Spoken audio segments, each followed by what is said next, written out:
जय हिंद। स्वागत है आपका हमारे इस YouTube चैनल में जिसका नाम है ई पाठशाला सेंटर। आज का हमारा टॉपिक है रीजनिंग के अंतर्गत आज हम पढ़ने वाले हैं कैलेंडर। इससे पहले हमने 3 टॉपिक डाल दिए हैं, वो है आपका क्लॉक, डाइस और क्यूब। तो आज ये हमारा तीसरा टॉपिक है कैलेंडर के अंतर्गत। इसमें कम से कम आज आपको 5 से 6 वीडियो में कैलेंडर ख़त्म हो जाएगा और एकदम बेसिक से जो पहली बार पढ़ रहा होगा वो भी, या फिर जो पहले पढ़ चुके हैं उनके लिए भी ये लाभकारी होगा। ठीक है, तो कैलेंडर पढ़ना है, ये रीजनिंग में आता है। अब कैलेंडर पढ़ने की आवश्यकता क्यों है? क्योंकि ये किसी भी एग्ज़ाम में, चाहे वो CGPSC का हो, CG का हो, व्यापम का हो या बाहर का कोई एग्ज़ाम हो, कैलेंडर से संबंधित क्वेश्चन आते ही हैं। ठीक है, तो जैसे हम पहले बताते हैं कि हम कैलेंडर में क्या क्या पढ़ने वाले हैं, फिर कैसा क्वेश्चन आता है।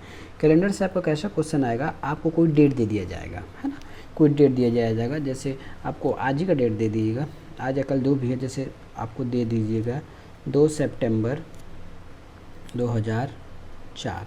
अब पूछ देगा कि इस दिन का कौन सा है ना, ये जो तारीख है 2 सितंबर, है ना, 2 सितंबर का डेट है, उस दिन कौन सा दिन था, है ना, 7 दिन में से सोम, मंगल, बुध, गुरु, शुक्र कौन सा दिन था, ऐसा पूछ सकता है। या फिर इस दिन का डेट देकर कि 2 सितंबर 2014 को यदि सोमवार था, है ना, यदि सोमवार था तो आने वाले महीनों का डेट दे दिया जाएगा, उसी महीने का डेट दे दिया जाएगा और पूछेगा कि उस तारीख को कौन सा दिन था। ठीक है, उससे पहले को, उस तारीख को, इस प्रकार के बहुत सारे क्वेश्चन इसमें पूछे जाते हैं कैलेंडर से। वो आज हम इस वीडियो के माध्यम से समझेंगे कि कैसे क्वेश्चन आते हैं और हमको कैसे हल करना चाहिए। ठीक है, तो इस वीडियो के साथ आप बने रहिए। चैनल पर नए हैं तो पहले पूरा वीडियो देख लीजिए, समझ में आए तो ज़रूर लाइक कीजिए, नहीं तो आप कहीं और प्रेफरेंस दे सकते हैं। चलिए, तो आज जल्द से शुरू करते हैं। आज का हमारा टॉपिक कैलेंडर, है ना। कैलेंडर क्या होता है ये सबको पता है ना। कैलेंडर जैसे घर में, जैसे वो सिंपल कैलेंडर की बात करता हूँ, जैसे इतना चौड़ा हमारे घर में रहता है, ऐसे ऐसे उसमें कुछ लिखा रहता है ना, ये 1 2 3 4 ये सब होता है कैलेंडर। ठीक है, तो आज हम उसी को समझने वाले हैं। ठीक है, उसी को हम आज समझने वाले हैं।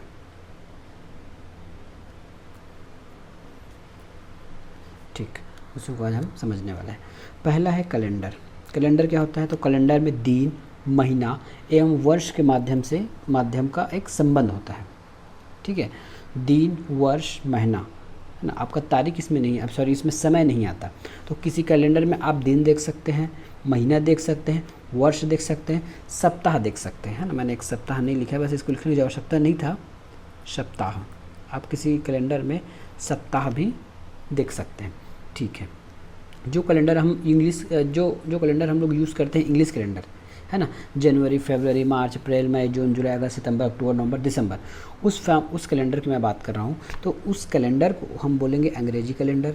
और इसको बनाने वाला कौन था? तो पोप ग्रेगोरी।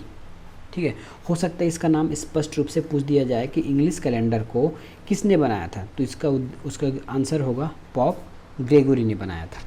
ठीक है, पोप ग्रेगोरी ने बनाया था। और इन्होंने कब बनाया था, मतलब देखिए कब बनाया ये तो पता नहीं, लेकिन कैलेंडर का पहला तारीख, पहला महीना, पहला वर्ष किसको मान के बनाया है? तो वो पहला दिन, प्रथम महीना, प्रथम वर्ष जीसस क्राइस्ट के जन्म दिनांक को माना है। जीसस क्राइस्ट का जिस दिन जन्म हुआ उसी दिन को वो पहला दिन माना, 1 तारीख माना, है ना, उसी को पहला महीना माना और उसी को वर्ष भी 1 माना। और अच्छी बात यह है कि उस दिन को सोमवार भी माना है वो। ठीक है, उसी दिन को सोमवार भी माना है। यदि कोई आपसे पूछ दे या फिर क्वेश्चन में ऐसा आ जाए कि 1 मतलब 1 तारीख, 1 महीना और 1 सन, है ना, ये आपका डेट है। ठीक है, ये डेट हो गया आपका, कलर चेंज कर लो। ठीक है, ये डेट है, ये आपका मंथ है और ये आपका ईयर है और ये आपका डे है। ठीक है, तो जिस दिन कैलेंडर बना उसका पहला तारीख क्या था? 1 तारीख था। पहला महीना था 1, और ईयर भी 1 था और दिन सोमवार था। ये आप याद रखिएगा, इतना आपके याद करने के लायक है। ठीक है, और ये किस दिन को माना है? तो जिस दिन जीसस क्राइस्ट ने जन्म लिया उस दिन को 1 तारीख, 1 महीना, 1 वर्ष मानकर और सोमवार दिन मानकर उसको उन्होंने कैलेंडर को बनाया। ठीक है, तो ये होता है हमारा अंग्रेजी कैलेंडर जिसको पोप ग्रेगोरी ने बनाया था। ठीक है, इसको पोप ग्रेगोरी ने बनाया था। चलिए अब आगे देखते हैं। ठीक है, तो अंग्रेजी कैलेंडर को पॉप ग्रेगरी ने बनाया था। प्रथम दिन, प्रथम महीना, प्रथम वर्ष जीसस क्राइस्ट के जन्मदिन को मानकर किया था और उस दिन सोमवार था। अब देखते हैं, है ना, अब देखते हैं कि वर्ष, ठीक है, सामान्यतः 365 दिन का एक साल माना गया। सामान्यतः 365 दिन का एक साल माना गया। ठीक है, सामान्यतः 365 दिन का एक साल माना गया, 365 दिन।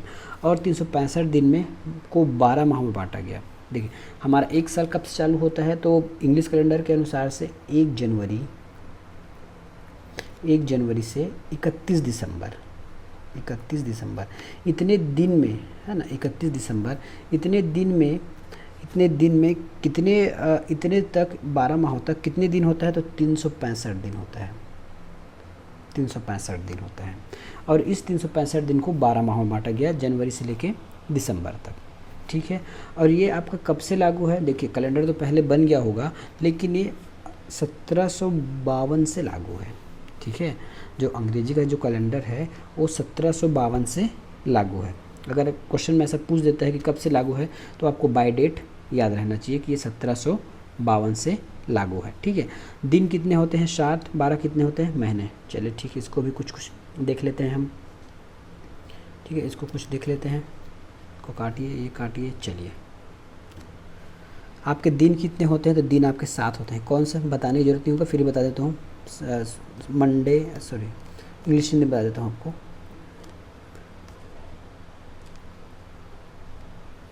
आपका होगा सोमवार, सोम, मंगल, बुध, गुरु, शुक्र, है ना, शनि और रवि। ये आपके दिन के नाम है और वार का मतलब होता है दिन। ठीक है, तो सभी में आप वार जोड़ लीजिए, सोमवार, मंगलवार, बुधवार, गुरुवार, शुक्रवार, शनिवार। ये हमारे जो नाम है ना दिन के, ये जो नाम है ये इन्होंने हम तो हिंदी में लिखे हैं, इसको उसने Sunday, Monday, Tuesday, Wednesday, Friday, Saturday और संडे में बांटा था। हमने इसको हिंदी में लिखा है। ठीक है, अब 12 माह आपको पता है। देखिए मैं यहाँ अंग्रेजी के 12 माह लिखने वाला हूँ ना, हमारे हिंदी कैलेंडर के 12 माह मैं यहाँ पे नहीं लिख रहा हूँ। ठीक है, इंग्लिश के 12 माह मैं लिख रहा हूँ। ठीक है, इंग्लिश के 12 माह मैं लिख रहा हूँ। तो इंग्लिश के 12 माह क्या होते हैं, तो आपको जनवरी से स्टार्ट होता है, जनवरी, फरवरी, मार्च, अप्रैल, है ना, मई, जून, फिर होता है आपका जुलाई, इस प्रकार दिसंबर तक। ठीक है, यदि किसी बच्चे को बोर लग रहा हो कि कॉमन चीज़ है, तो ये कॉमन चीज़ है लेकिन ये जानना भी ज़रूरी है। ठीक है, हो सकता है आपके लिए कॉमन हो लेकिन कोई जो है जो बिल्कुल नया हो उसके लिए तो हमको जीरो बेस से लेके चलना है। ठीक है, तो ये हो गया हमारे कुछ महीनों के नाम। ठीक है, अब आगे क्या कॉन्सेप्ट है ये देखते हैं। आगे एक बहुत अच्छा कॉन्सेप्ट आने वाला है, ये आपको पता होना चाहिए। ठीक है, पता होना चाहिए। पहला कॉन्सेप्ट ये है कि हमने 7 दिन देख लिए, 12 माह भी देख लिए। अब देखते हैं हमारे जो 12 माह हैं, है ना, जो 12 माह हमने गिने थे उसमें से कुछ महीने ऐसे हैं जो 31 दिन के होते हैं और कुछ महीने 30 दिन के होते हैं। क्या बोला मैंने, कुछ महीने ऐसे होते हैं जो 31 दिन के होते हैं और कुछ महीने 30 दिन के होते हैं। वही आपको यहाँ पे याद करना है, वही आपको यहाँ पे याद करना है। ठीक है, तो जैसे 31 दिन वाले महीने कौन कौन से हैं, तो आपका जनवरी, मार्च, मई, जुलाई, अगस्त, अक्टूबर, दिसंबर। 30 दिन वाला आपका महीना होता है अप्रैल, जून, सितंबर, सॉरी हमें सितंबर बोलते हैं क्या, दिसंबर है ना, ये नवंबर। ठीक है, और फरवरी कभी 28 का होता है, कभी 29 का होता है, हम उसको आगे चर्चा करेंगे। ठीक है, यदि ये तो आपको याद रखने के लिए ही ज़रूरी है, क्योंकि ये याद रहेगा तब आप आने वाले, जैसे हम अभी कोड बताने वाले हैं हर दिन के हर महीने का, वो आपको आसानी से याद हो जाएगा। तो इसको याद करने की क्या आवश्यकता होगी, इसको याद करने की ट्रिक क्या होगा, आप अपने मुट्ठी ऐसे देख रहे हैं, जैसे आपको इमेज में दिख रहा होगा, ये इमेज आपको दिख रहा होगा, तो आप अपने मुट्ठी को जोड़ के रख लीजिए ऐसे, है ना। और उसके बाद कौन से महीने 31 का है, कौन सा 30 का है, कौन सा 29 का है, आपको आराम से पता चल जाएगा। ठीक है, तो चलिए इसका भी एक ट्रिक देख लेते हैं। हम यहाँ से शुरू करते हैं, यहाँ से, है ना, ऐसा कलर थोड़ा चेंज कर लो। हम यहाँ से शुरू करते हैं, यहाँ से शुरू करते हैं। तो हमको देखिए आपके हाथ में देख रहे होंगे ना, तो कुछ जगह उभार होंगे, जैसे ये उभार है, ये गड्ढे में है, ये उभार है, ये गड्ढा है, ये उभार है, ये गड्ढा है, ये उभार है। तो मैं पहले उभार को पहले कर लेता हूँ टिक, बाकी को दूसरे कलर से कर लूँगा। ठीक है, देखिए मैं पहले उभार को टिक कर रहा हूँ, तो 1, ये 2, ये 3, ये 4। ठीक है, 1 2 1 2 1 2 3 4 4 है। फिर उसके बाद ये 5 6, ये 7 और ये 8। ठीक है, हमको इतना आगे ज़रूरत नहीं पड़ेगा। अब कुछ जो है जो डाउन में है, मैं उसको अलग कलर से कर लेता हूँ। जैसे यहाँ पे डाउन है, ये डाउन है, यहाँ पे ये डाउन है, ये डाउन है, ये डाउन है। ठीक है, ठीक है। अब इतने में हमारा काम बन जाएगा। हमको याद कैसे करना है ये देखिए। आप अपने उंगली के बीच को ऐसा मुट्ठे को रखिए और गिनते जाइए जनवरी फरवरी करके। ठीक है, तो जनवरी, ये फरवरी तो फरवरी है ना, जनवरी फरवरी मार्च अप्रैल मई जून जुलाई अगस्त सितंबर अक्टूबर नवंबर दिसंबर।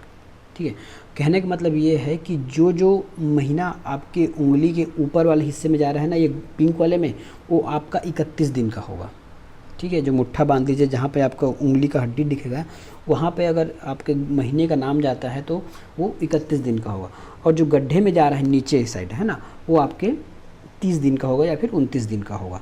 तो ये तो आपके याद करने का ट्रिक है। यदि आप भूल जाते हैं तो, है ना, भूल जाते हैं तो ये आपका तरीका है। लेकिन आप स्पष्ट याद करना चाहते हैं तो 4 ही ऐसे जो 30 दिन होते हैं, जैसे अप्रैल जून सितंबर और नवंबर, अप्रैल जून सितंबर और नवंबर। ठीक है, और एक फरवरी तो 28 और 29 का होता है। यहाँ पे आप याद रखेंगे, जैसे किसी बच्चे का डाउट ना हो, जैसे इस हाथ का लास्ट हिस्सा है जो ऊपर वाला है ना, उभरा वाला, और इस हाथ का भी उभरा वाला है, मतलब इन दोनों के बीच में 30 दिन का गैप नहीं है। बाकी में गैप है, देखिए, एक 31 का होगा, फिर 30 का होगा, 31 होगा, 30 होगा, 31 होगा, 30 होगा, ऐसे।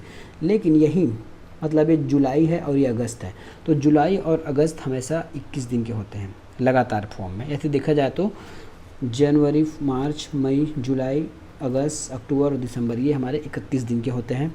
30 दिन में अप्रैल जून सितंबर होगा और ये फरवरी है।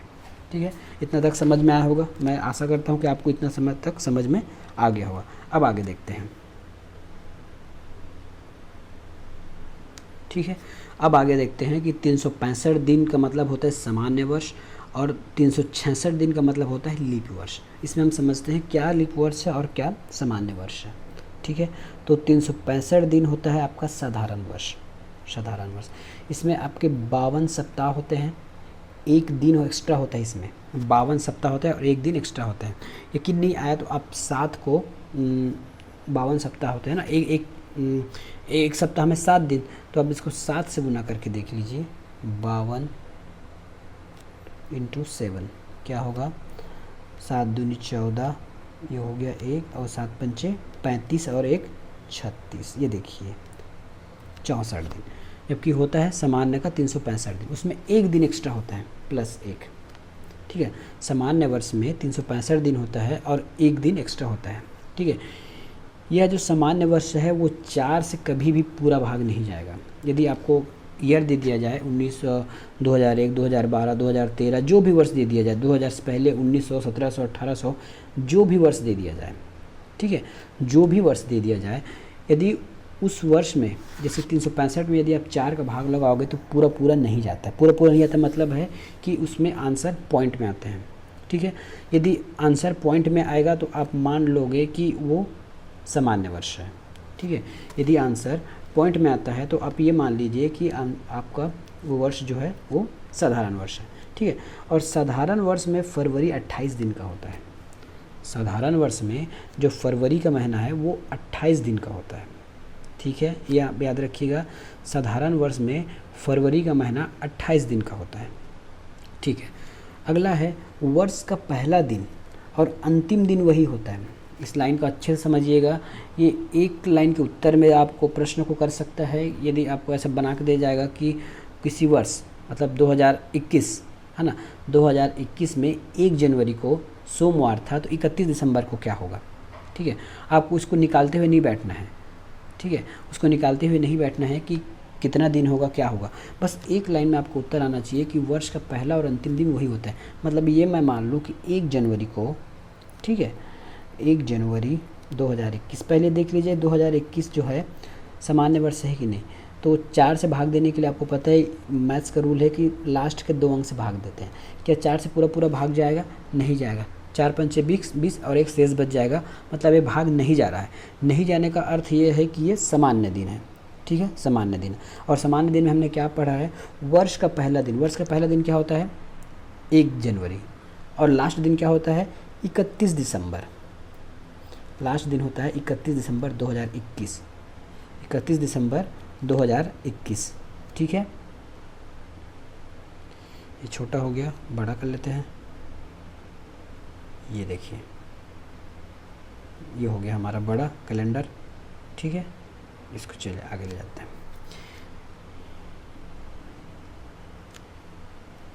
ठीक है। 21, तो 1 जनवरी और 31 दिसंबर को सेम डेट होगा। मैं देखिए, मैं फ़िलहाल अभी डेट कंफर्म नहीं है मुझे, 1 जनवरी 2021 को क्या डेट था या फिर 31 दिसंबर को। मैं ये मान के चलता हूँ यदि उस दिन सोमवार है ना, यदि 1 जनवरी को सोमवार है तो 31 दिसंबर 2021 को भी सोमवार ही होगा, सोमवार ही होगा, ठीक है। तो इस दिन भी सोमवार होगा। तो इसका मतलब आप ये भी बता सकते हैं कि आने वाले साल का पहला दिन कौन सा होगा। आने वाले साल का पहला दिन कौन सा होगा? जब 31 दिसंबर को सोमवार है तो 1 जनवरी 2022 को कौन सा डेट हो सकता है, कौन सा तारीख होगा, ठीक है। जब 31 दिसंबर 2021 को सोमवार है तो 1 जनवरी 2022 को कौन सा डेट होगा? तो 1 जनवरी 2022 को पक्का आपका मंगल होगा, ठीक है। क्वेश्चन ऐसा भी पूछ सकता है, क्वेश्चन में दे देगा कि 1 जनवरी 2021 को यदि सोमवार है तो 1 जनवरी 2022 को कौन सा डेट होगा।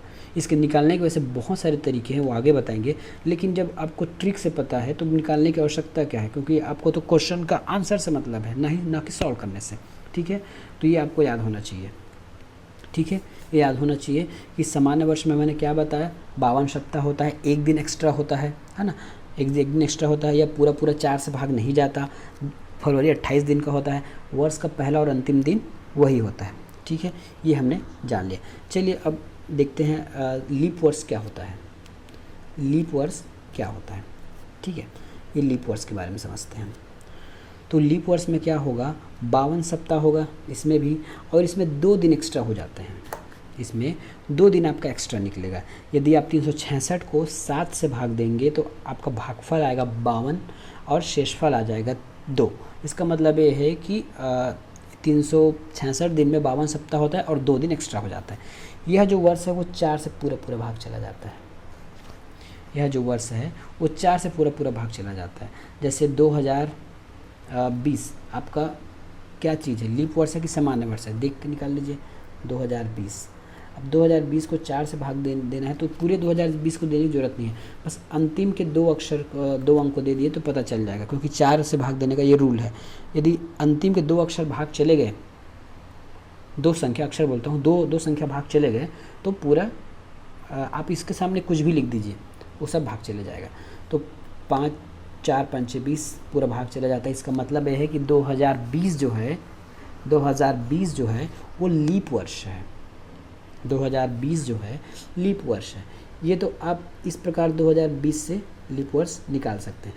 लेकिन यदि आपको शताब्दी वर्ष दे दे, शताब्दी वर्ष का मतलब ये होता है, देखिए 1200, 1600, 2000, 400, 1800, इस प्रकार यदि आपको शताब्दी में दिया जाए तो उसको आपको 400 से भाग दे के पता करना है, ठीक है। यदि पूरा ईयर दे दिया है, जैसे 2021 है, 1978 है ना, इस प्रकार को आपको 4 से भाग करके देना है, देखना है, ठीक है। इसको 4 से भाग करके पता करना है। लेकिन यदि आपको शताब्दी वर्ष दे दिया, जैसे आपको 1800 दे दिया, ये शताब्दी वर्ष है, आपको इसको 4 से भाग करके देखना पड़ेगा। क्या 4 से पूरा भाग जाएगा? नहीं जाएगा। इसका मतलब ये है कि ये 1800 जो है वो शताब्दी वर्ष नहीं है, ठीक है। अब इसी के जगह यदि 1200 होता तो चला जाता, 1200 होता तो चला जाता, 4 या 12 3। तो इसका मतलब ये है कि कि 1200 हमारा शताब्दी वर्ष है। ठीक है, चलिए अब इसके संबंध में भी कुछ रोचक फैक्ट देख लेते हैं। इसमें जो फरवरी होगा ना वो 29 दिन का होगा। फरवरी क्या होगा, इसका फरवरी जो है 29 दिन का होगा। ठीक है, और वर्ष का पहला दिन यदि बुधवार है तो अंतिम दिन गुरुवार होगा। चलिए इसको भी अब थोड़ा फरिया लेते हैं, क्या चीज़ बोलना चाहता है ये। बोलना ये चाहता है यदि 1 जनवरी है ना, ये 1 जनवरी 2020 हमारा लीप ईयर है ना, 20 को मानते हैं, और 31 दिसंबर लिख देता हूँ मैं, ये 2020। ठीक है, यदि 1 जनवरी 2020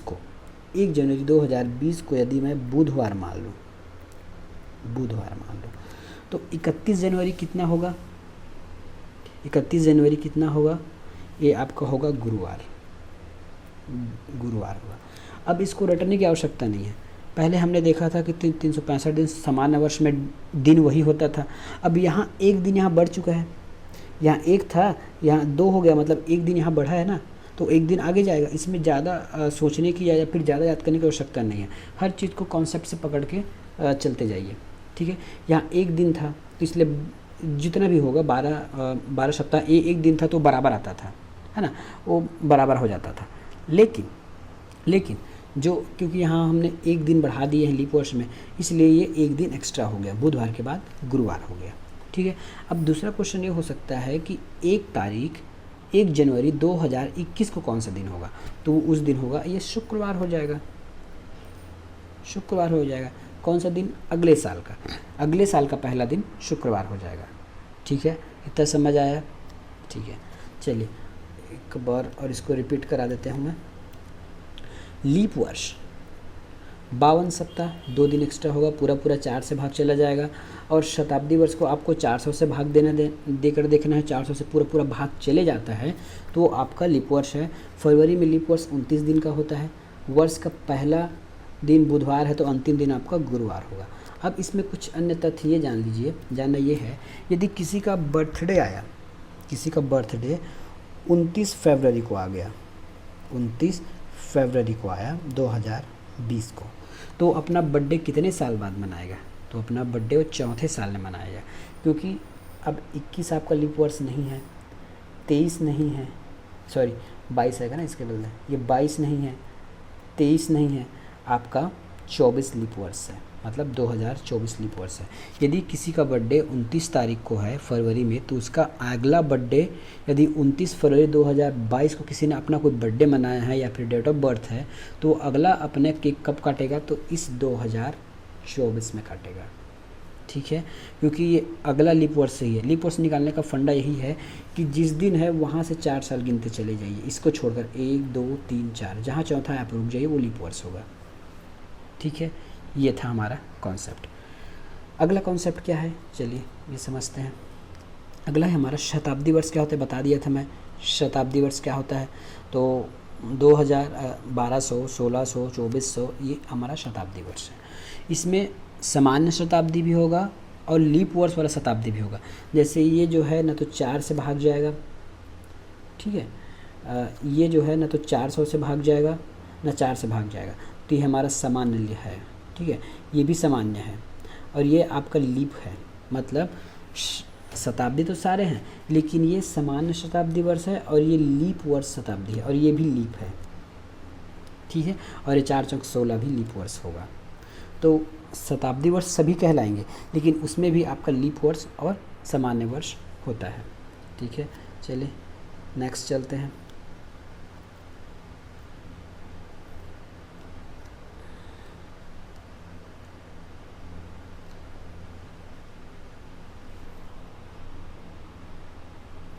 नेक्स्ट क्या है हमारा, विषम दिन से संबंधित है।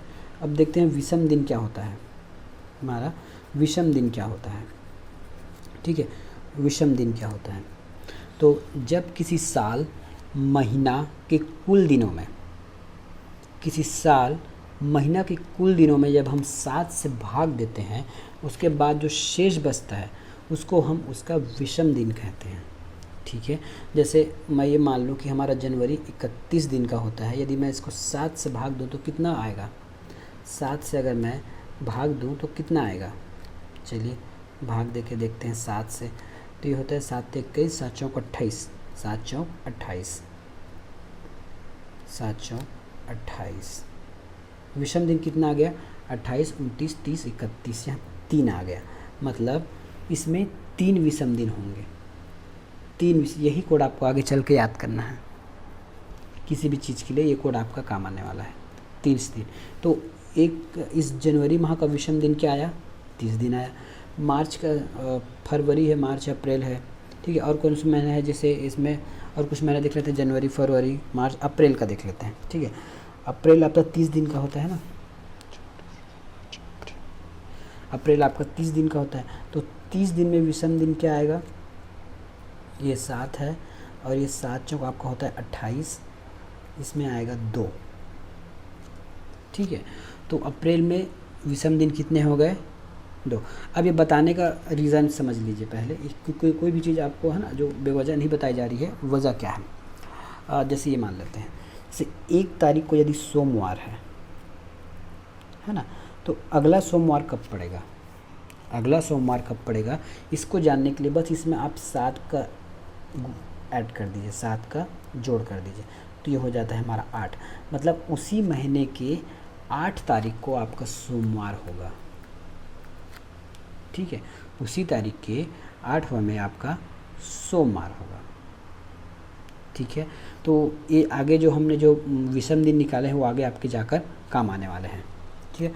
उसी तरह आप किसी भी साल में, चाहे वो 365 हो, ठीक है, चाहे वो 365 हो या 366 हो, उसमें माइनस करके आप भाग करके निकाल सकते हैं। अगर 365 में भाग करेंगे तो शेषफल आपका 1 आता है, और 366 में करेंगे तो शेषफल आपका 2 आता है, जो हमने ऊपर पढ़ लिया है, ठीक है। अब लास्ट टॉपिक है इसमें का, लास्ट टॉपिक ये है कि सौर वर्ष क्या होता है। ये क्वेश्चन तो वैसे एक बार आया नहीं है, कोई पूछ देगा तो आपको पता होना चाहिए। सौर वर्ष बोलते हैं 365 दिन 5 घंटा 48 मिनट 47.5 सेकंड को हम एक सौर वर्ष कहते हैं, ठीक है। एक सौर वर्ष क्या होगा, एक सौर वर्ष होगा 365 दिन 5 घंटा 48 मिनट 247 सेकंड को हम एक सौर वर्ष कहते हैं, ठीक है। इसको हम एक सौर वर्ष कहते हैं। यदि हम इसको पॉइंट में लिखा जाए, कि दिन में लिखा जाए, तो हम इसको किस प्रकार लिखेंगे, 365 पॉइंट इस प्रकार हम इसको दिन में लिख सकते हैं। ये इतने दिन के बराबर है, इतने दिन के बराबर है, ठीक है। तो मुझे लगता है कि आपको आज का टॉपिक समझ आया होगा। यदि समझ आया है तो ज़रूर चैनल को सब्सक्राइब कीजिए और वीडियो को लाइक कीजिए। मिलेंगे नेक्स्ट वीडियो में, धन्यवाद।